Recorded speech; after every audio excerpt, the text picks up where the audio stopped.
ಜಂಬೂದ್ವೀಪ ನವಕಂಡ ಪೃಥ್ವಿಯೊಳಗೆ ಕೇಳಿರಯ್ಯ ಎರಡಾಳಿನ ಭಾಷೆಯ ಎರಡಾಳಿನ ಭಾಷೆಯ ಎರಡಾಳಿನ ಭಾಷೆಯ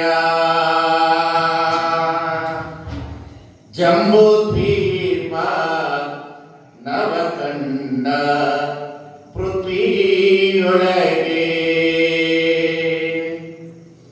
ಕೇಳಿರಯ್ಯ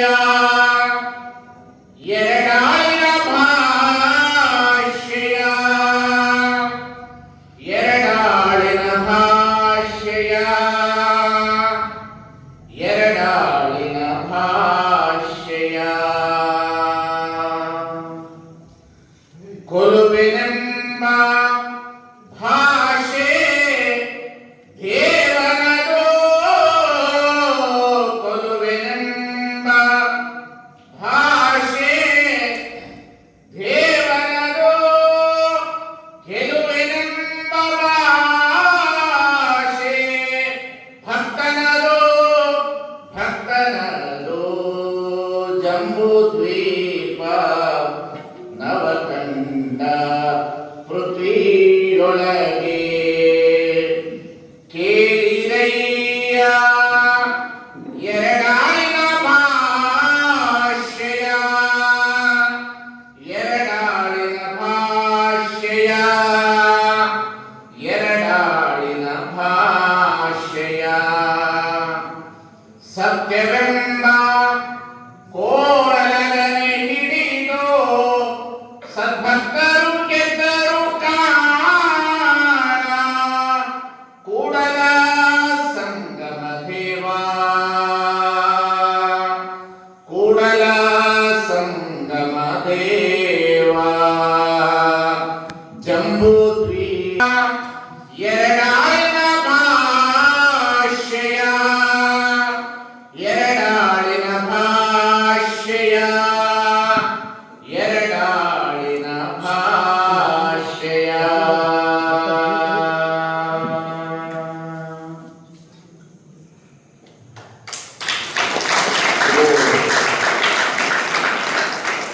ಐವತ್ತನೇ ವರ್ಷದ ಪ್ರವಚನಕ್ಕೆ ಸಲ್ಲಿಸಿರ್ತಕ್ಕಂಥ ಒಂದು ವಚನ. ಬಹಳ ಅಪರೂಪವಾದಂತಹ ಮಠ ಇದು. ಅಷ್ಟೇ ಧರ್ಮ ಮತ್ತು ಸಂಸ್ಕೃತಿಗೆ ಹೆಸರು ಕೊಟ್ಟಂತಹ ಒಂದು ಆಶ್ರಯದ ತಾಣ. ಮನುಷ್ಯನ ಜೀವನದಲ್ಲಿ ಎಲ್ಲವನ್ನ ಕಳೆದುಕೊಂಡ್ರು ಬದ್ಧತೆಯನ್ನು ಕಳೆದುಕೊಳ್ಳುವ ಬಹಳ ಜನ ಬದ್ಧತೆಯನ್ನು ಕಳೆದುಕೊಳ್ಳುತ್ತಾರೆ. ಕಾರಣ ಅವರ ಬದುಕಿನ ಅನೇಕ ಅನಿವಾರ್ಯತೆಗಳು ಅವರ ಬದ್ಧತೆಯನ್ನ ಸಡಿಲಗೊಳಿಸುತ್ತದೆ. ಆದರೆ ನಮಗೆ ಇಷ್ಟೆಲ್ಲ ಬದ್ಧತೆ ಯಾರು ಕೊಟ್ಟರು ಅಂತಂದ್ರೆ ಪರಮ ಪೂಜೆ ಇಲಕ್ಕಲಿನ ಮಹಾಂತ ಶ್ರೀಗಳ ಬದುಕೇ ನಮಗೆ ಬರ್ತದೆ.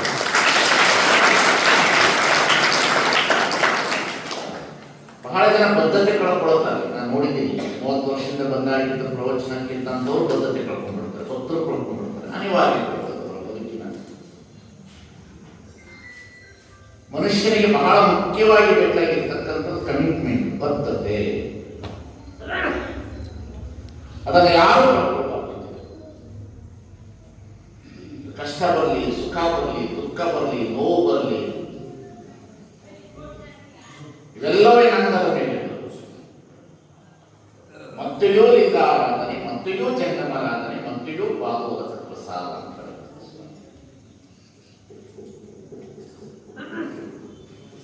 ಹಾಗೆ ನಾವು ಬದ್ಧತೆಗೆ ಒಳಪಡಬೇಕು ಮನುಷ್ಯನಾದ. ಯಾಕೆಂತಂದ್ರೆ ಮನುಷ್ಯನಿಗೆ ಬದುಕಿಗಿಂತ ಸಾವಿನ ಭಯ ಬಹಳ. ಮನುಷ್ಯನಿಗೆ ಬದುಕಿಗಿಂತ ಸಾವಿನ ಭಯ ಬಹಳ. ಬಹಳ ಜನ ಬದುಕೋದೇಬೇಕಂತಂದ್ರೆ ಕೊನೆಯ ದಿನಮಾನ ಕಾಲದಲ್ಲಿ ಸಾವು ಚೆನ್ನಾಗಿ ಬರಬೇಕು. ಬಹಳ ನಿರೀಕ್ಷಣೆ ಇರ್ತದೆ.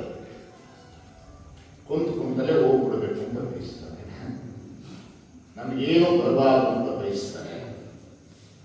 ಮನುಷ್ಯನಿಗೆ ದೊಡ್ಡ ಭಯ ಯಾವುದಂದ್ರೆ ಸಾವು. ಈ ಸಾವಿನ ಭಯವನ್ನೇ ಇಟ್ಟುಕೊಂಡೇ ಮನುಷ್ಯ ಬದುಕ್ತಾ ಇರ್ತಾನೆ.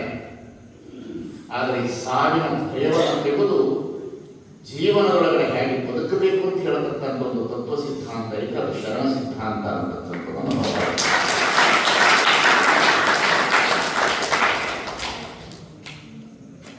ಆ ಭಯವನ್ನೇ ತೆಗಿತಾರೆ ಶರಣರು. ಮೊದಲು ಭಯ ತೆಗಿತಾರೆ.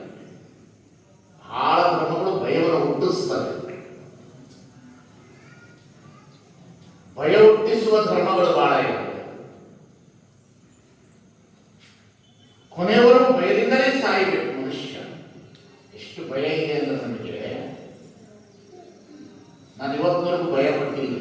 ನನ್ನ ಮೇಲೆ ಬಂದಿರೋದು ನೋಡಿದ್ರೆ ನಾನು ಭಯ ಪಡೋದಿಲ್ಲ. ಯಾಕೆಂತ ಹೇಳಿದ್ರೆ ಬಸವಣ್ಣ ಹೇಳಿಬಿಟ್ಟಿದ್ದಾರೆ ಒಂದೇ ಸಾಲಿನಲ್ಲಿ, ನಾಳೆ ಒಪ್ಪದು ನಮಗೆ ಹಿಂದೆ ಬರೋದು. ಬಹಳ ಅತಿ ಅದ್ಭುತವಾದ ಸಾಲು. ಇದನ್ನ ಬದ್ಧತೆ ಇರ್ತದೆ, ಕಮಿಟ್ಮೆಂಟ್. ಬಹಳ ಜನ ಕಮಿಟ್ಮೆಂಟ್ ಅನ್ನು ಕಳ್ಕೊಂಡ್ಬಿಡ್ತೀವಿ. ಅದಕ್ಕೆ ಅವರಿಗೆ ಕೊನೆಯವರೆಗೂ ಬದುಕಿನೊಳಗಡೆ ಯಾವುದು ಸಿಗೋದಿಲ್ಲ. ಗಾಂಧೀಜಿ ಹತ್ರ ಕಮಿಟ್ಮೆಂಟ್ ಇತ್ತು, ಬುದ್ಧನ ಹತ್ರ ಕಮಿಟ್ಮೆಂಟ್ ಇತ್ತು. ಹೇಳಿದ್ರಲ್ಲ 4 ಜನರನ್ನು ಅಧ್ಯಯನ ಮಾಡಿಕೊಳ್ಳಿ, ಸೂಕ್ಷ್ಮ ಮಧ್ಯದಿಂದ ಗಮನಿಸಬೇಕು. 4 ಜನರು ಬಹಳ ಚೆನ್ನಾಗಿ ಹೇಳಿದ್ರು. ಒಂದು ಬುದ್ಧ, ಒಂದು ಗಾಂಧಿ, ಒಂದು ಬಸವಣ್ಣ, ಒಂದು ಅಂಬೇಡ್ಕರ್. ಬಹಳ ಅತಿ ಅದ್ಭುತವಾದ 4 ಕಮಿಟ್ಮೆಂಟ್ ಅನ್ನು ಅವರಿಗೆ ವ್ಯಕ್ತಪಡಿಸೋದು. ಬಹಳ ಚೆನ್ನಾಗಿ ಗಮನಿಸಬೇಕು. ಅವರು ಭಾಷಣ ಮಾಡುವಾಗ ಶಬ್ದದಲ್ಲಿ ಜ್ಞಾನ ಇರ್ತದೆ.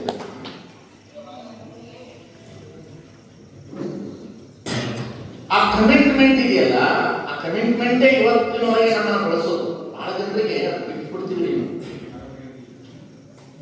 ಬಹಳ ಜನ ಬಿಡ್ತೀವಿ. ಯಾಕೆ ನಾವು ದುಃಖಕ್ಕೊಳಪಡ್ತೀವಿ, ಭಯಕ್ಕೊಳಪಡ್ತೀವಿ, ಸಂಬಂಧಗಳನ್ನು ಕಳೆದುಕೊಳ್ತೀವಿ, ವಿಚಾರಗಳನ್ನು ಮಾರಾಟ ಮಾಡ್ಕೊಂಡು ಬಿಡ್ತೀವಿ, ಅನುಕೂಲಕ್ಕೆ ತಕ್ಕಂತೆ ಹೊಂದಾಣಿಕೆ ಮಾಡ್ಕೊಂಡು ಬಿಡ್ತೀವಿ ಅಂದ್ರೆ ನಮ್ಮಲ್ಲಿ ಬದ್ಧತೆ ಬರುತ್ತೆ.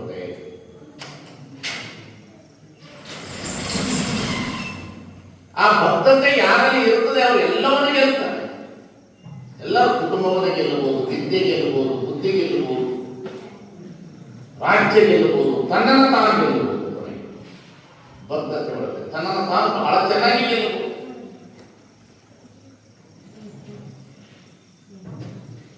ಆ ಬದ್ಧತೆ ಒಳಗೆ ನಮ್ಮ ಜೀವನದ ಪ್ರಿನ್ಸಿಪಾಲ್ಸ್ಗಳನ್ನು ಮಾಡ್ಕೊಳ್ತೇವೆ. ಬಹಳ ಜನ ನಮ್ಮ ಪ್ರಿನ್ಸಿಪಾಲ್ಗಳನ್ನು ಕಳ್ಕೊಂಡ್ಬಿಡ್ತೀವಿ. ನೀವು ನೋಡಿರ್ಬೋದು, ನನಗೆ 45 ಹತ್ರ ಬಂದಿಲ್ಲ, ಇನ್ನೂ ನಾನು ಕಳೆದುಕೊಂಡಿಲ್ಲ. ಯಾಕೆ ಕಳೆದುಕೊಂಡಿಲ್ಲ ಅಂತಂದ್ರೆ ನನಗೆ ಬಸವಣ್ಣ ಬಿಟ್ಟರೆ ಇನ್ನೊಬ್ಬರು ಇಲ್ಲ ಅನ್ನತಕ್ಕಂಥ ಪದ್ಧತಿ ಒಳಗೆ ಬದುಕಾಗ.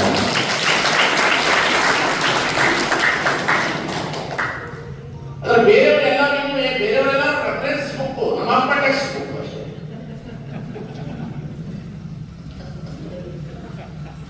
ಬೇರೆಯವರೆಲ್ಲ ಇದ್ದಾರೆ ರೆಫರೆನ್ಸ್, ನಮ್ಮಪ್ಪ ನನಗೆ ಟೆಕ್ಸ್ಟ್ ಬುಕ್. ಹಾಗೆ ಮನುಷ್ಯನಿಗೆ ಒಂದು ಜ್ಞಾನದ ಬದ್ಧತೆ ಇರಬೇಕು, ಬದುಕಿನ ಬದ್ಧತೆ ಇರಬೇಕು, ಜೀವನದ ಬದ್ಧತೆ ಇರಬೇಕು. ಆ ಬದ್ಧತೆಯನ್ನು ಕಲಿಸುವುದೇ ಪ್ರವಚನದ ಉದ್ದೇಶ. ಏನು ಅಲ್ಲ, ಪ್ರವಚನ ಅಂದ್ರೆ ಏನು ಅಲ್ಲ, ಜೀವನದ ಬದುಕಿಗೆ ಬದ್ಧತೆ ಕಲಿಸುತ್ತದೆ. ಬಹಳ ಚೆನ್ನಾಗಿ ಕಲಿಸ್ತದೆ. ಎಷ್ಟು ಚೆನ್ನಾಗಿ ಕಲಿಸ್ತದೆ ನಮ್ಮ ಜೀವನ ಪದ್ಧತಿ ಅಂತಂದ್ರೆ, ನಮ್ಮಗಳಿಗೆ ಏನಾಗ್ತದೆ ಅಂತಂದ್ರೆ, ಪ್ರವಚನ ಎದಕ್ಕೆ ಕೇಳಬೇಕು ಅಂತಂದ್ರೆ, ಬಹಳ ಜನ ತಿಳ್ಕೊಂಡಿದ್ದಾರೆ ಇದೊಂದು ಸಂಪ್ರದಾಯ ಅಂತ. ಅಲ್ಲ, ಇದು ಅದೇ ಬಹಳ ದೊಡ್ಡ ಕೊರತೆ ಜನರಲ್ಲಿ. ಪ್ರವಚನ ಕೇಳೋದಾದ್ರೆ ಅದೊಂದು ಸಂಪ್ರದಾಯ, ಯಾರೋ ಹಿರಿಯರು ಹಾಕಿಕೊಟ್ಟಿದ್ದಾರೆ, ಅದರಂತೆ ನಡೀಬೇಕು, ಇಷ್ಟೇ ನಮ್ಮಲ್ಲಿ. ಆದರೆ ಪ್ರವಚನ ಹಾಗಲ್ಲ. ಪ್ರವಚನ ಏನು ಮಾಡುತ್ತದೆ ಅನ್ನೋದಕ್ಕೆ ನೀವು ಸತ್ಯಹರಿಶ್ಚಂದ್ರನ ಒಂದು ನಾಟಕ, ಗಾಂಧೀಜಿಯ ಕೊನೆಯವರೆಗೂ ಸತ್ಯ ತೆಗೆದುಕೊಳ್ಳಿ. ಒಂದೇ ಸಾಲು, ಕೇವಲ ಒಂದು ಸತ್ಯಹರಿಶ್ಚಂದ್ರನ ನಾಟಕ ಈ ದೇಶದ ಮಹಾತ್ಮರನ್ನಾಗಿ ಮಾಡುವುದು ಗಾಂಧಿಯನ್ನು ಅಲ್ವಾ? ಬಸವಣ್ಣನವರ ಬದ್ಧತೆ ಏನು? ಕಲ್ಲು ದೇವರೆಲ್ಲ ಮನುಷ್ಯರನ್ನ ದೇವರಾಗಿ ಕಾಣಬೇಕನ್ನತಕ್ಕಂಥ ಬದ್ಧತೆ ಇತ್ತಲ್ಲ, ಒಂದು 1000 ವರ್ಷಗಳಿಗೆ ಧ್ವನಿಸ್ತು. 1000 ವರ್ಷಗಳಿಗೆ ಧ್ವನಿಸ್ತು. ಆ ಬುದ್ಧನ ಹತ್ರ ಜೀವನವೇ ಪರವಾಗಿತ್ತಲ್ಲ, ಇವತ್ತಿನ ನಮ್ಮಲ್ಲಿ ಏನ್ ಮಾಡ್ತೇವೆ ನಾವೆಲ್ಲರೂ, ಮನುಷ್ಯ ಬಹಳ ವೀಕ್ ಅನಿಮಲ್, ಪಾಪ ಏನು ಮಾಡ್ಲಿಕ್ಕಾಗದಲ್ಲಿ, ವೆರಿ ವೀಕ್ ಅನಿಮಲ್ಸ್ ನಾವೆಲ್ಲ, ಬಹಳ ವೀಕ್ ಅನಿಮಲ್ಸ್. ಅಂದ್ರೆ ಪಾಪ ಏನು ಮಾಡ್ಲಿಕ್ಕಾಗಲ್ಲ. ಮನುಷ್ಯನಿಗೆ ಹೊಟ್ಟೆಗೆ ಅನ್ನ ಕೊಡಬಹುದು, ನೆತ್ತಿಗೆ ಅನ್ನ ಕೊಡಬಹುದು, ಅದರ ಆತ್ಮಸ್ಥೈರ್ಯವನ್ನು ತುಂಬುವಂತ ಮಾತುಗಳು ಇವತ್ತು ಬೇಕಾಗಿದೆ. ನೆತ್ತಿಗೆ ಎಣ್ಣೆ ಸಿಗಬಹುದು, ಹೊಟ್ಟೆಗೆ ಅನ್ನ ಸಿಗಬಹುದು, 4 ಜನರ ಮನೆಗೆ ಹೋಗಿ ಭಿಕ್ಷೆ ಬಿಡಿದ್ರೆ ಅನ್ನ ತುಂಬಬಹುದು, ಅದರ ಆತ್ಮಸ್ಥೈರ್ಯವನ್ನು ತುಂಬುವ ಮಾತುಗಳ ಕೊರತೆ ಇದೆ. ಈ ಆತ್ಮಸ್ಥೈರ್ಯದ ಮಾತುಗಳನ್ನು ತುಂಬಿದವರೇ ಬಹಳ ಚೆನ್ನಾಗಿ ತುಂಬಬೇಕಿಲ್ಲ ಮನುಷ್ಯನಿಗೆ. ಅದರ ಕೊರತೆ ಇದೆ. ನಾವೇನ್ ಮಾಡ್ತೇವೆ, ಗಿಡವನ್ನ ನೋಡ್ತೇವೆ, ಗಿಡದಲ್ಲಿ ಹೂವನ್ನ ನೋಡ್ತೇವೆ, ಹೊಟ್ಟೆಯನ್ನ ನೋಡ್ತೇವೆ, ಆದ್ರೆ ಬೇರಿಗೆ ನೀರು ಹಾಕುವವರು ಯಾರು? ಮೂಲ ಮರ್ತ್ಬಿಡ್ತೇವೆ ನಾವು. ಹಾಗೆ ಮನುಷ್ಯನನ್ನು ನಾವು ಹೊಗಳುತ್ತೇವೆ, ಮನುಷ್ಯನನ್ನ ಆಕಾರವನ್ನು ನೋಡ್ತೇವೆ, ಮನುಷ್ಯನನ್ನ ಜಾತಿಯನ್ನ ನೋಡ್ತೇವೆ, ಮನುಷ್ಯನ ಮನೆತನಗಳನ್ನು ನೋಡ್ತೇವೆ, ಅವನನ್ನು ಅಲ್ಲಿಗೆ ನಾವು ಬೆಳೆಸಿಕೊಂಡು ಹೋಗ್ತೇವೆ. ಅವನಿಗೆ ಆತ್ಮದೊಳಗಡೆ ಇರತಕ್ಕಂಥ ಬೇರಿಗೆ ಸಂಸ್ಕಾರ ಕೊಡುವ ಕೊರತೆ ಇದೆ. ಬೇರು ರೋಗ ಬಂತು ಅಂದ್ರೆ ಮರ ಬೀಳುತ್ತದೆ. ಎಂತಹ ಮರ ಇದ್ದು ಬೀಳುತ್ತದೆ, ಗಂಧದ ಮರ ಇದ್ದು ಬೀಳುತ್ತದ, ಜಾಲಿ ಮರ ಇದ್ದು ಬೀಳುತ್ತದೆ. ಬೇರಿಗೆ ಅದು ಯಾವ ಬೇರಿಗೆ? ಮದರ್ ಟಂಗ್, ತಾಯಿ ಬೇರೆ. ಅದಕ್ಕೆ ರೋಗ ಬಂತು ಮರ ಬೀಳುತ್ತದೆ. ಹಾಗೆ ಮನುಷ್ಯನಿಗೆ ಆತ್ಮಕ್ಕೆ ಸಂಸ್ಕಾರ ಸಿಗಲಿಲ್ಲ ಅಂತಂದ್ರೆ ಅವನು ಎಂತಹ ಸದೃಢ ದೇಹ ಇದ್ರೂ ಬೀಳುತ್ತದೆ, ಎಂತ ಎಜುಕೇಟೆಡ್ ಇದ್ರೂ ಬೀಳುತ್ತೆ, ಎಂತ ಸಂಪತ್ತಿದ್ರು ಬೀಳುತ್ತದೋ, ಏನಿದ್ರು ಬೀಳುತ್ತದೆ. ಯಾಕೆಂತ ಹೇಳಿದ್ರೆ ಮನುಷ್ಯ ಕೇವಲ ದೇಹದ ಕಡೆಗೆ ಗಮನ ಕೊಡ್ತಾನೆ, ಮನಸ್ಸಿನ ಕಡೆ ಗಮನ ಕೊಡ್ತಾನೆ, ಆತ್ಮದ ಕಡೆಗೆ ಗಮನ ಕೊಡುವುದಿಲ್ಲ ಮನುಷ್ಯ, ಭಾವ ಶರೀರದ ಕಡೆಗೆ ಗಮನ ಕೊಡುವುದಿಲ್ಲ ಮನುಷ್ಯ. ಪ್ರವಚನ ಯಾರಿಗೆ ಬೇಕಾಗಿದೆ ಅಂತ ಹೇಳಿದ್ರೆ ಮನುಷ್ಯನಿಗೆ ಆತ್ಮಸ್ಥೈರ್ಯವನ್ನು ತೆಗೆದುಕೊಳ್ಳುವುದಕ್ಕಾಗಿ ಪ್ರವಚನ ಕೇಳೋದು, ಪುಣ್ಯ ಪಾಪಗಳನ್ನು ಕಳೆದುಕೊಳ್ಳುವುದಕ್ಕಾಗಿಲ್ಲ, ಸ್ವರ್ಗಕ್ಕೆ ಹೋಗುವುದಕ್ಕಾಗಿಲ್ಲ. ಮನುಷ್ಯನ ಬದುಕಿಗೆ ಅನೇಕ ಸಮಸ್ಯೆಗಳು ಬರ್ತವೆ. ಸಮಸ್ಯೆಗಳ ಆಧಾರದಲ್ಲೇ ಮನುಷ್ಯ ಬದುಕಿದ್ದಾನೆ, ಸಮಸ್ಯೆಗಳ ಆಧಾರದಲ್ಲೇ ಅವನ ಜೀವನ ಕೊನೆಗೊಳ್ಳುತ್ತದೆ. ಹೋದ ನಂತರ ಉತ್ತರವನ್ನು ಪಡೆದುಕೊಳ್ಳುವ ಶಕ್ತಿಯನ್ನು ಮನುಷ್ಯ ಕಳೆದುಕೊಳ್ಳುತ್ತಾನೆ. ಆ ಸಮಸ್ಯೆಗಳಿಗೆ ಬಸವನ ಉತ್ತರ ಕೊಡ್ತಾನೆ. ಭಯವೇ ಧರ್ಮದ ಮೂಲ ನಾನು ಬಸವಣ್ಣ ಇಲ್ಲ, ಭಯವೇ ಧರ್ಮದ ಮೂಲ. ಇಂತಹ ಸಮಸ್ಯೆ ಚಂದ ಸಮಸ್ಯೆಗಳನ್ನು ಬಗೆಹರಿಸುತ್ತೆ. ಭಯವೇ ಧರ್ಮದ ಮೂಲ ಅಂತಾನೆ ಎಲ್ಲ ಅಲ್ಲ, ಭಯವೇ ಧರ್ಮದ ಮೂಲ ಅಂತ. ಕಲ್ಲು ದೇವರು ತಿಳಿದಲಿಲ್ಲ, ತನ್ನ ತಾನು ಅರಿದರೆ ತಾನೇ ದೇವ ನೋಡ. ಚಂದ ಸಮಸ್ಯೆಗಳನ್ನು ಬಗೆಹರಿಸಲಿದೆ ಜಗತ್ತಿನಲ್ಲಿ ಮಹಾತ್ಮರು. ಸಮಸ್ಯೆಗಳನ್ನು ಬದುಕಿಗೆ ತಂದು ಇಡೋದಿದೆಯಲ್ಲ, ಏನಾದರೂ ತೊಂದರೆ ಬಂತು ನಿನಗೆ ಅಂತಂದ್ರೆ ಎದುರಬೇಡ, ಎನ್ನ ವಾಮಕ್ಷೇಮ ನಿಮ್ಮದು, ಎನ್ನ ಮಾನ ಅಪಮಾನ ನಿಮ್ಮದೇ. ಆ ಸಮಸ್ಯೆಗಳು ಉತ್ತರಗಳನ್ನು ಕೊಡ್ತಾ ಹೋಗ್ತಾರೆ ಈ ರಚನೆಗಳಲ್ಲಿ. ಅದನ್ನು ನಾವು ನೋಡ್ಲಿಕ್ಕೆ ಸಾಧ್ಯನೇ ಇಲ್ಲ. ಹೇಳುವುದು ಮನುಷ್ಯರಿಗೆ ಬಹಳ ದೊಡ್ಡ ಭಯ ಅಂದ್ರೆ ಸಾವಿನ ಭಯ. ಇವತ್ತು ನನಗೆ ಬಹಳ ಇಷ್ಟ ಆಗಿದೆ, ನಾನು ಏನ್ ಮಾಡ್ಕೊಂಡು ಒಂದು ಶಬ್ದ 4-5 ಶಬ್ದ, ಒಂದು 4 ಜನ ಮಹಾತ್ಮರಿಗೆ ಒಂದು ಜೀವನೋತ್ಸಾಹ ಪಡೆದುಕೊಂಡು ನೀವು ಭಾಷಣ ಕೇಳಿಲ್ಲ ಸರಿ. ಶಬ್ದ ಜಗತ್ತನ್ನಾಡುತ್ತದೆ, ಶಬ್ದ ಮನುಷ್ಯನ ಕತ್ತಲೆಯನ್ನಾಗಿರುತ್ತದೆ, ಶಬ್ದ ಮನುಷ್ಯನ ಬೆಳಕಿಗೆ ಬದುಕನ್ನು ನೀಡುತ್ತದೆ. ಜನಾರ್ದನ ನನ್ನ ಏನ್ ಮಾಡ್ರು ಮಾತಾಡ್ತಾರೆ ಕೇಳಿದ್ದೀವಿ, ನಾವಲ್ಲ. ಹಾಗಾಗೋದಿಲ್ಲ. ಮನುಷ್ಯನಿಗೆ ಯಾವತ್ತೂ ಸಹ ಒಳಗಡೆ ಏನು ಬರ್ತಾ ಇದೆ ಒಬ್ಬರಿಂದ ತಿಳಿದುಕೊಳ್ಳುವ ಒಂದು ಶಕ್ತಿಯನ್ನು ಕಳೆದುಕೊಂಡು ಬಿಟ್ಟಿದೆ. ನಮ್ಮವರೇ ಹೇಳ್ತಾರೆ, ಅಪ್ಪವ್ರು ಹೇಳ್ತಿದ್ರಪ್ಪ, ನಮ್ಮವರೇ ಬಿಟ್ಟು ಈ ಸ್ವಭಾವ ಇದೆಯಲ್ಲ ಮನುಷ್ಯನಿಗೆ. ಒಂದು ಬದುಕು ಕಟ್ಟಿದ್ರೆ ಮನೆಯೊಳಗೆ ತಾಯಿ ಹೇಳ್ತಾ ಇರ್ತಾರೆ, ಕೆಟ್ಟದ್ದು ಮಾಡಬೇಡ, ಕುಡಿಬೇಡ, ಮಂದಿ ಹತ್ರ ಹೋಗ್ಬೇಡ, ದಿನ ನಿಂದಿದೆ ಆಗಿಟ್ಬಿಡು. ಕೊನೆಗೆ ಹಾಸ್ಪಿಟ್ಲಿಗೆ ಹೋದಾಗ ಯಾವಾಗ ನಿಮ್ಮ ಮಾತು ಕೇಳಿ ಅವ್ರು ಚಂದ ಇರ್ತದೆ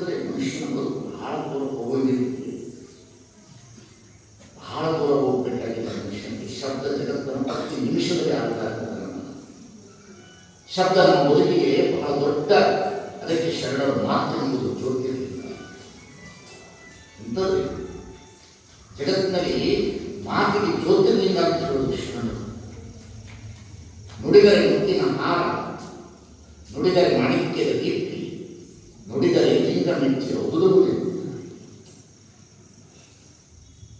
ನಾನು 30 ವರ್ಷದಿಂದ ಬಂದಾಗಲೂ ಹೀಗೆ ಮಾತನಾಡ್ತೀನಿ, ಈಗ 65 ವರ್ಷ ಆದರೂ ಹೀಗೆ ಮಾತನಾಡ್ತೀನಿ. ಯಾಕೆ? ನನಗೆ ದೇಹಕ್ಕೆ ವಯಸ್ಸಾಗಿದೆ ಎಂದು ತಿಳ್ಕೊಂಡಿಲ್ಲ, ನನ್ನ ಆತ್ಮವನ್ನು ನಾನು ಎಂದೆಂದೂ ಬಹಳ ಚೆನ್ನಾಗಿ ಇಟ್ಕೊಳ್ಳೋದಕ್ಕೆ ಪ್ರಯತ್ನ ಮಾಡ್ತೀನಿ.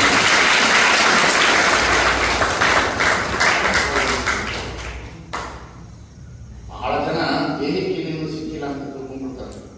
ಏನು ದೇಹಕ್ಕೆ ಏನು ಬೇಕು? ಏನು ಪೇರೆಂಟ್ ಹೋಗ್ಬೇಕು, ಬ್ಯಾಲೆನ್ಸ್ ಹೋಗ್ಬೇಕು, ಏನು ಬೇಕು? ಬಸವಾದಿ ಪ್ರಮೋದರು ದೇಹವನ್ನು ಪೂರ್ತಿ ಹೀಗೆ ಚಿತ್ರಿಸಿಕೊಳ್ಳುತ್ತಿದ್ದಾರೆ. ಮೇರೆಗೆ ನಿನಗೆ ತೆರೆಗಲ್ಲಕ್ಕೆ ಶರೀರ ಕೂಡು ಹೋಗದ, ಹಲ್ಲು ಹೋಗಿ ಬೆನ್ನು ಬಾಗಿ ಅನ್ಯರಿಗೆ ಹಂಗಾಗದ ಮುನ್ನ, ಕಾಲ ಮೇಲೆ ಕೈಯ ನೋಡಿ ಕೋಲ ಹಿಡಿಯದ ಮುನ್ನ, ಮುಪ್ಪಿ ದೊಪ್ಪ ಒಳೆಯದ ಮುನ್ನ, ಮೃತ್ಯು ಮುಟ್ಟದ ಮುನ್ನ ಕುದಿಸೋ ನಮ್ಮ ಕೂಡ. ದೇವರು ಕುದಿಸೋದಲ್ಲ, ನಮಗೆ ನಾವು ಕುದಿಸಿಕೊಳ್ಳೋದು. ಇದೇ ದೇವರು ನಮ್ಮನ್ನು ನಾವು ಪೂಜಿಸಿಕೊಳ್ಳೋದು. ದೇವರನ್ನ ಪೂಜಿಸ್ತೀವಿ ಅಂತಂದ್ರೆ ನಾನು ಬೇರೆ, ದೇವರು ಬೇರೆ ಆಗುತ್ತಾನೆ. ಪೂಜಿಸೋ ಕೂಡ ಸಂಗಮನೆಯನ್ನು ನಿನ್ನ ಒಳಗಡೆ ಇರುವಂತೆ ಚೈತನ್ಯ ಶಕ್ತಿ ನೋಡಪ್ಪ. ಜಗತ್ತಿನಲ್ಲಿ ಮಹಾತ್ಮರಿದ್ದರಂದ್ರೆ ಅದರಲ್ಲಿ ಬಹಳ ಭಿನ್ನವಾದವರು ಶರಣರು. ಜಗತ್ತಿನಲ್ಲಿ ಬಹಳ ಅತ್ಯದ್ಭುತವಾದ ಬದುಕುಗಳನ್ನು ಇಟ್ಟಿದ್ದಾರೆ. ಬಹಳ ಜನರಿಗೆ ಪ್ರವಚನ ಅಂತಂದ್ರೆ ಏನು ಅಂತಾರೆ, ಅಲರ್ಜಿ ಆಗಿದೆ. ಅದರಲ್ಲೂ ಇತ್ತೀಚೆಗೆ ತಲೆಗಳಲ್ಲಿ 4 ಪ್ರಕಾರದ ತಲೆ: ಅತಂತ್ರ ತಲೆ, ಕುತಂತ್ರ ತಲೆ, ಪರತಂತ್ರ ತಲೆ, ಸ್ವತಂತ್ರ ತಲೆ. ಬಹಳ ಡೇಂಜರ್ ತಲೆಗಳು. ಅತಂತ್ರ ತಲೆ, ಕುತಂತ್ರ ತಲೆ, ಪರತಂತ್ರ ತಲೆ, ಸ್ವತಂತ್ರ. ಈ ಅತಂತ್ರ ತಲೆ ಇದೆಯಲ್ಲೇ, ಅದು ತಾನಗೂ ತಿಳಿಯೋದಿಲ್ಲ, ಇನ್ನೊಬ್ರು ಹಿಡಿದು ಕೇಳಲ್ಲ. ಎಷ್ಟು ಡೇಂಜರ್ ತಲೆ ಅಂದ್ರೆ ಅದು ತನಗೂ ತಿಳಿಯೋದಿಲ್ಲ, ಇನ್ನೊಬ್ರು ಹೇಳಿದ್ದು ಬಹಳ ಡೇಂಜರ್. ಆದರೆ ಅದು ಸಂದರ್ಭಕ್ಕೆ ಏನ್ ಮಾಡ್ತದೆ ಅಂತ ಗೊತ್ತಾಗೋದಿಲ್ಲ. ಅನುಭವಿಗಿಂತ ಕೆಟ್ಟದು ಯಾವುದು? ಇನ್ನು ಈ ಕುತಂತ್ರ ತಲೆ ಏನಿಲ್ರಿ, ಅದಕ್ಕಿಂತ ಡೇಂಜರ್. ಅದು ಸೋಮವಾರದಿಂದ ಶುಕ್ರವಾರ ಸುಮ್ಮನೆ ಇರ್ತದೆ. ಶನಿವಾರ ಯಾರ್ದಾರ ಮನೆಯಲ್ಲಿ ನ್ಯಾಯ ತೆಗೆದು ಭಾನುವಾರ ರೊಕ್ಕ ತಗೊಂಡು ಸೋಮವಾರ ಸಂತೆ ಮಾಡ್ತಾರೆ.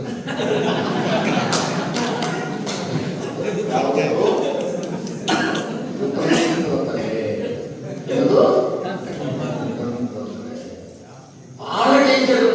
ನಮ್ಮ ಎದುರಿಗೆ ಕೂತಿರ್ತಾರೆ, ನಿಮ್ಮನ್ನು ಬಿಟ್ಟರೆ ನ್ಯಾಯಿದ್ದಾರೆ, ಚಲೋ ಪ್ರವಚನೆ ಹೇಳುತ್ತೀರಿ, ನಿಮ್ಮಂತ ಬಂದವರೇ ನೋಡಿದ್ರಿ ಅಂತ ಹೊರಬಂದ್ಬಿಟ್ಟು ಬಹಳ ಸುಮಾರು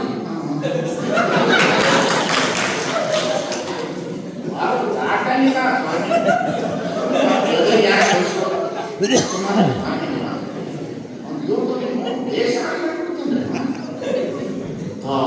ಚೆನ್ನಾಗಿ ಹುಟ್ಟಿದ್ದಾರೆ ಅಂತ.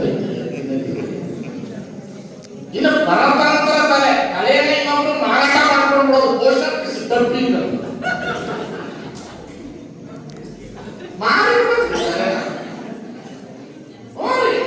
ಕೋಡಿದ್ರೆ ಎಷ್ಟು ಮೇಡಮ್? ಇವಾಗ 20 ವರ್ಷದಿಂದ ಎಲ್ಲ ತಲೆ ಮಾಡ್ಕೊಂಡ್ಬಿಟ್ಟಾರೆ. ಹೇಳಬಾರ್ದು, ಅಂಜಿನ ಮಾಡ್ಕೊಂಡು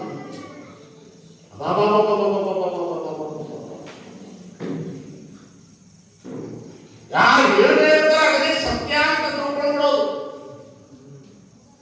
ಇನ್ನೇನು ಜಗತ್ತನ್ನು ಉದ್ಧಾರ ಮಾಡ್ಬಿಡ್ತಾರೆ ಅಂತ ಮಾತಾಡ್ತಾ ಇದ್ರೆ ನೀನೇ ನಮ್ಮ ಪಾಲಿನ ದೇವರು ಅನ್ನೋದು ಗೊತ್ತೇ ಇಲ್ಲ. ಅವ್ರ ಹೊಟ್ಟದಲ್ಲಿ ಚಾಕ್ ಕೊಡ್ತಾನಲ್ಲ,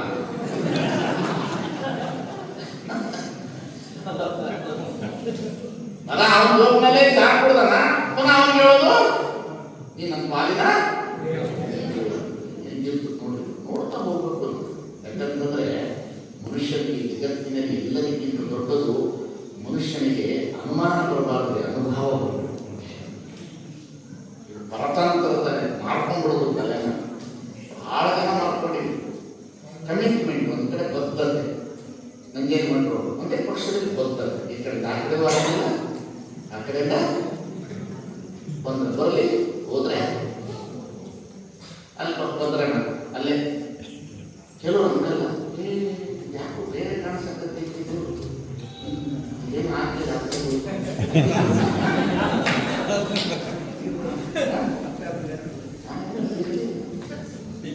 ಜಗತ್ತಿನಲ್ಲಿ ದೇವರನ್ನು ಬದಲಾಯಿಸ್ತಾರೆ, ಸ್ವಾಮಿಗಳನ್ನು ಬದಲಾಯಿಸ್ತಾರೆ, ಕಟ್ಕೊಂಡು ಹೆಂಡತಿನ ಬದಲಾಯಿಸ್ತಾರೆ, ಜಗತ್ತಿನಲ್ಲಿ ದೇಶನ ಬದಲಾಯಿಸ್ತಾರೆ.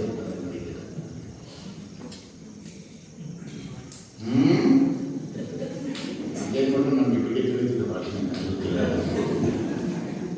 ದೇವರನ್ನು ಬದಲಾಯಿಸ್ತೀರಿ ನೀವು, ಬದಲಾಯಿಸಲ್ಲ ಏನು ಕೃಷ್ಣಪ್ಪ ಬದಲಾಯಿಸ್ತಾರಲ್ಲ. ಇವನ್ ದೇವ್ರ ಹತ್ರ ಹೋಗ್ತೀವಿ, ಇವ್ ದೇವ್ರ ಹತ್ರ ಹೋಗಿ ಆ ದೇವ್ರ ಪವರ್ ಕಡಿಮೆ ಐತಂದ್ರೆ ಅವ್ನು ಬಿಟ್ಟು ಬಂದ ಹತ್ರ ಹೋಗ್ತೀವಿ. ದೇವ್ರ ಬದಲಾಯಿಸ್ತಾರಲ್ಲ, ಗುರುಗಳನ್ನು ಬದಲಾಯಿಸ್ತೀರಿ, ಶರ್ಟ್ ಅಂಗಿ ಬದಲಾಯಿಸ್ತೀರಿ, ವಿಚಾರಗಳನ್ನು ಬದಲಾಯಿಸ್ತೀರಿ, ಬಟ್ಟೆ ಬದಲಾಯಿಸಿದಂಗೆ ಕ್ಷಣ ಕ್ಷಣಕ್ಕೂ ಜೀವನ ಬದಲಾಯಿಸ್ತಾ ಹೋದ್ರೆ ಪದ್ಧತಿ ಹೇಗಿರ್ತದೆ ಮನುಷ್ಯನಿಗೆ? ನಂಬಿ ಕಳೆದರೆ ಓ ಎಂದನೆ ಶಿವನು ನಂಬದೇ ವಿಚ್ಚಲೇ ಬರಿದೆ ಕರೆಯುವವರ ಕೊಲ್ಪಗಟ್ಟಿ ಪೂಜೆ ನಮ್ಮ ನಂಬಿಕೆ ಮನುಷ್ಯ ದೇವರ ನಂಬಿಕೆ.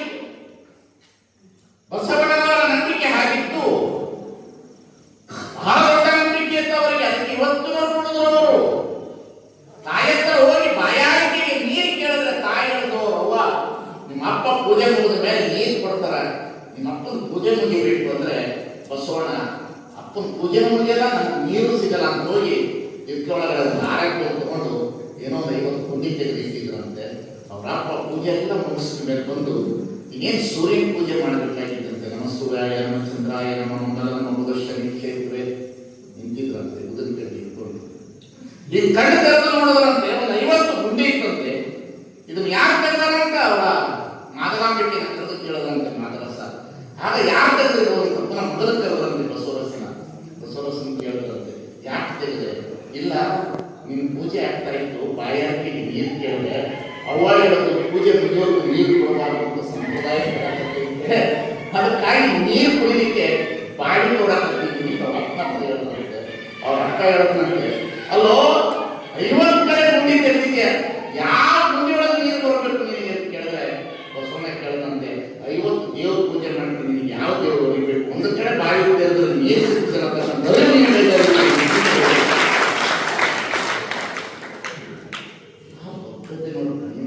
ದೇವರ ವಿಷಯದಲ್ಲಿ ಧರ್ಮದ ವಿಷಯದಲ್ಲಿ ಕಮಿಟ್ಮೆಂಟು, ಪ್ರಕೃತಿ ವಿಷಯದಲ್ಲಿ ಕಮಿಟ್ಮೆಂಟು. ಯಾಕೆ 1000 ವರ್ಷ ಆದಮೇಲೆ ಧ್ವನಿಸ್ತದ? ಯಾಕೆ ಧ್ವನಿಸ್ತದ? ಇದ್ರ ಮುಂದೆ ಬಹಳ ಜನ ಹಾರಾಡಿ ಹೋಗ್ಬಿಟ್ಟು ಎಷ್ಟೆಷ್ಟು ಜನ ಹಾರಾಡಿದ್ರು, ಏನೇನು ಹೇಳಬಾರ್ದಲ್ಲ ಹೇಳಬಹುದು. ಯಾಕೆ ನಾವು ಉಳಿತದೆ? ಅದು 2+2 4 ಅದು 6 ಅಲ್ಲ,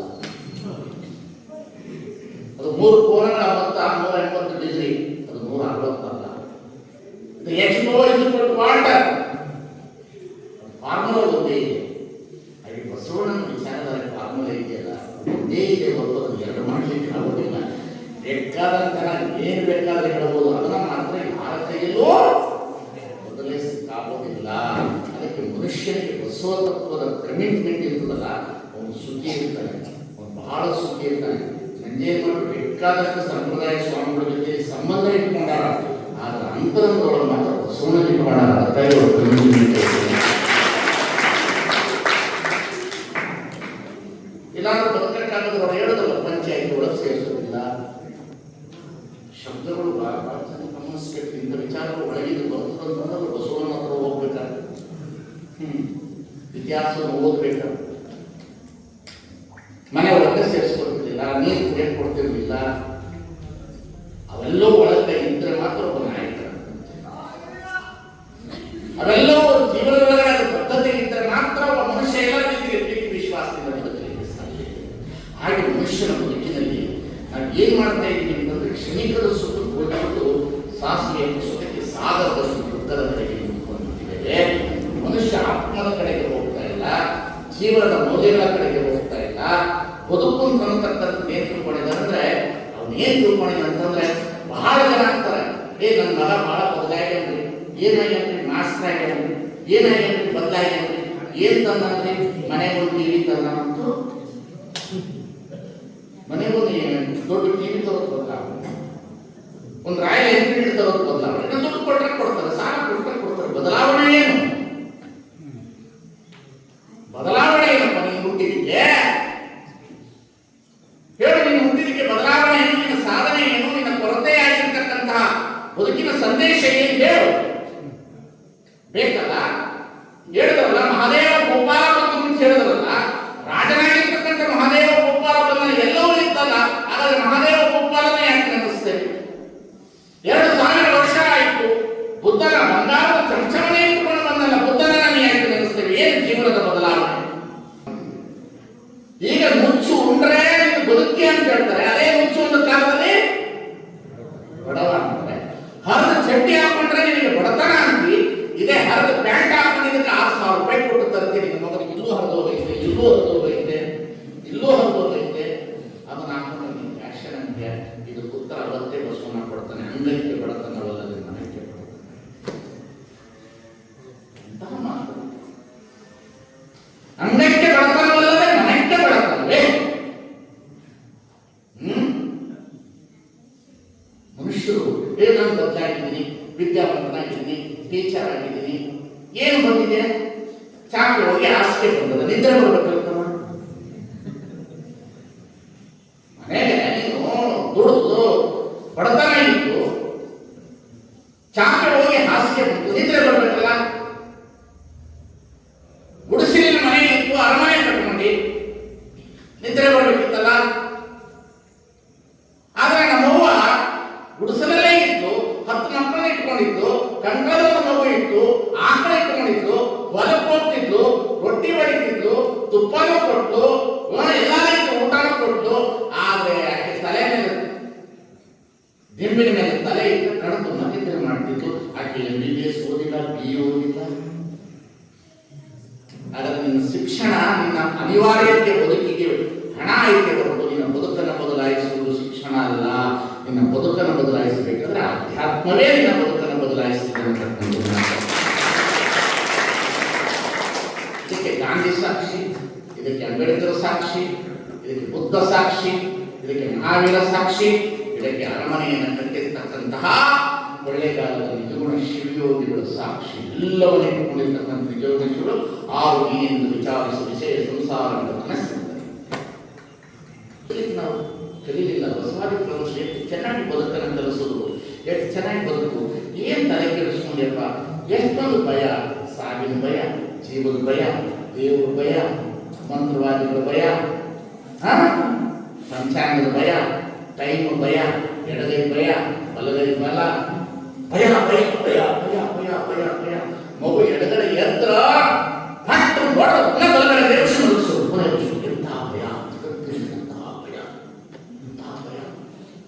ಮನುಷ್ಯ ಬೇಡ ವಾತಾವರಣದಲ್ಲಿ ಬಂದು ಹುಟ್ಟಿದ್ದಾನೆ. ಇವತ್ತು ಮಕ್ಕಳು ಊಟ ಮಾಡಿಸೋದಕ್ಕೆ ತಾಯಾರು ಗುಮ್ಮ ಬರ್ತನ್ನು, ಗುಮ್ಮ ಬರ್ತನ್ನು, ದೇವ್ ಉಂಡ್ರೆ ಬಿಟ್ಟರೆ ಬಿಡೋದಿಲ್ಲ. ಗುಮ್ಮ ಬರ್ತನ್ನು ತೋರಿಸೋದು.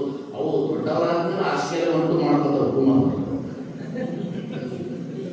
ಭಯಕ್ಕೆ ಮನುಷ್ಯ ಹೆಂಗೆ ತುಳಿತಾರಂತ ನಮ್ಮಲ್ಲ ಈ ಭಯವನ್ನು ತೆಗೆದವನು ಬಸವ. ಭಯ ತೆಗೆದ. ಜಗತ್ತಿನಲ್ಲಿ ಎಲ್ಲ ಮಹಾತ್ಮರು ಬಂದವರು ದೇವರ ಧರ್ಮದ ಬಗ್ಗೆ ಮಾತನಾಡಿದ್ರೆ ಬಸವಣ್ಣ ಒಬ್ಬನೇ ಮನುಷ್ಯನ ಬಗ್ಗೆ ಮಾತನಾಡಿದವರು ಅನ್ನತಕ್ಕಂಥ ಮನುಷ್ಯನ ಬಗ್ಗೆ ಮಾತನಾಡುವರು ಯಾರಂದ್ರೆ ಬಸವಣ್ಣ ಒಬ್ಬರೇ. ಕಾಣಲಿರೋ ಕಲ್ಪನೆ ದೇವರುಗಳ ಬಗ್ಗೆ ಮಾತನಾಡಬಹುದು, ಮನುಷ್ಯರ ಬಗ್ಗೆ ಮಾತನಾಡಬೇಕಂದ್ರೆ character is loss, everything loss ಅಂತಾರೆ. ಕ್ಯಾರೆಕ್ಟರ್ ಹೋದ್ರೆ ಎಲ್ಲೋ ಹೋಯ್ತು ಅಂತಾರೆ. ಹವ್ಯಾಸಗಳನ್ನ ಕ್ಯಾರೆಕ್ಟರ್ ಅಂತ ಹೇಳಿದ್ರಲ್ಲಪ್ಪ, ಹವ್ಯಾಸಗಳನ್ನು ಬಿಡಿಸಿದ್ರೆ ಮನುಷ್ಯನಾಗ್ತಾನೆ ಅಂತಕ್ಕಂಥದ್ದು ಮಂತದ್ದು. ಜಗತ್ತಿನಲ್ಲಿ ಯಾರೇ ಹೇಳ್ತಾರೆ 12,000 ದೇಶಗಳನ್ನು ಸರ್ಜನೆ ಮಾಡಕ್ಕಾಗುತ್ತೆ. What is the character? ಬಸವನ ಕ್ಯಾರೆಕ್ಟರ್ ವ್ಯಾಖ್ಯಾನ ಮಾಡಿದರೆ ಒಬ್ಬರ ಮನವನ್ನು ವಹಿಸಿದವರೇ, ಒಬ್ಬರ ಮನೆಯ ಕಾತರವನ್ನು ಮಾಡಿದವನೇ ಧರ್ಮ. ಎಂಥದ್ದು ಒಂದೊಂದ್ಸಲ ಬಸವನ ನೆನೆಸ್ಕೊಂಡ್ರೆ ನನಗೆ ಇಂತಹ ನಾಡಿನಲ್ಲಿ ಹುಟ್ಟಂತ ಬಸವಣ್ಣನವರನ್ನ ನಾವು ಇನ್ನೂ ನಂಬಲಿಕ್ಕೆ ತಯಾರಿಲ್ಲ. ಯಾವ ಯಂತ್ರವಾಗಲಿ, ಮಂತ್ರವಾಗಲಿ, ದಾರ ಕಟ್ಟದವನು, ಚೀಟಿ ಕಟ್ಟದವನು, ಗುರುಪುಸ್ತಕವನ್ನು, ಗುರುನಾಮವನ್ನು, ಇವನ್ನೇ ನಮ್ಮ ಕಿವಿ ಕೇಳದೆ ಜಗತ್ತಿನೊಳಗಡೆ ನಿಮ್ಮ ಎಷ್ಟು ಮಟ್ಟಿಗೆ ವೀಕ್ ನಿಮ್ಮ ದುಡಿದು ಊಟ ಮಾಡಕ್ಕೆ ಬಿಟ್ಟಾರೆ, ನೀವು ತಂದೆಗೆ ಬಟ್ಟೆ ಹಾಕಕ್ಕೆ ಬಿಟ್ಟಾರೆ. ಇವತ್ತು ಹೇಳಿ ಮಂಗಳವಾರ ಹಾಕ್ಬಾರ್ದು, ನಾಳೆ ಪ್ರದೋಷ ಬಂದದ ಹಾಕ್ಬಾರ್ದು,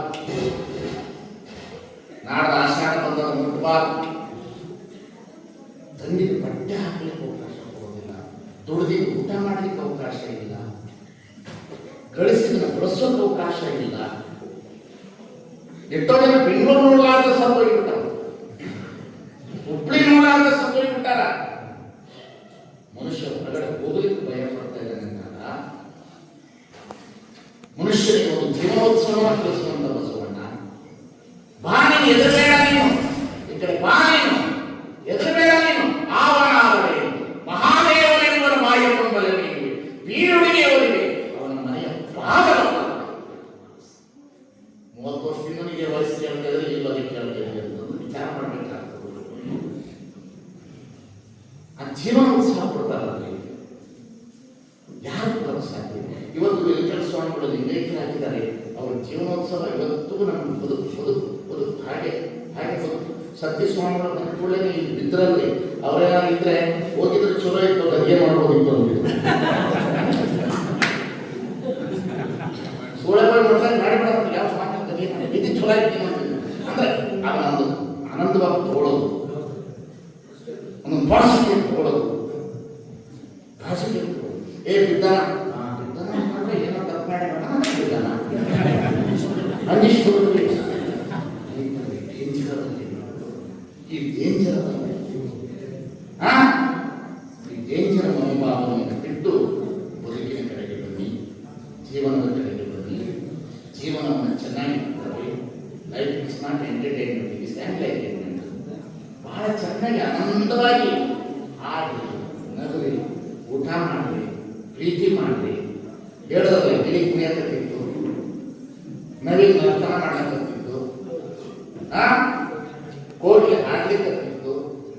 ನೀವೇನ್ ಮಾಡ ನೋಡ್ರಿ, ನನ್ನ ಜೊತೆ ನನ್ನ ಎದುರಿಗೆ ಬಂದಾಗ ಯಾರನ್ನಾದ್ರೂ ನೀವು ಚೆನ್ನಾಗಿದೆ ಅಂತ ಕೇಳಿದ್ರೆ ಅವು ಮೊದಲು ನನ್ನ ಎದುರು ಬಂದಾಗ ಚೆನ್ನಾಗಿದೆ, ಯಪ್ಪ ಚೆನ್ನಾಗಿದ್ದೀನಿ ಅಂತಾರೆ. ಸ್ವಲ್ಪ ಹೊತ್ತು ಕುಂಡ್ರಿಸ್ತು ಇಲ್ಲೋ ಎಲ್ಲ ಒಂದೇ ಬಾಳಿ ಬೆಳವು ತೆಗೆದು ಮೊಣಕಾಲು ಹೋಯ್ತ್ರಿ, ನನ್ನ ಗಂಡ ಸುಮಾರು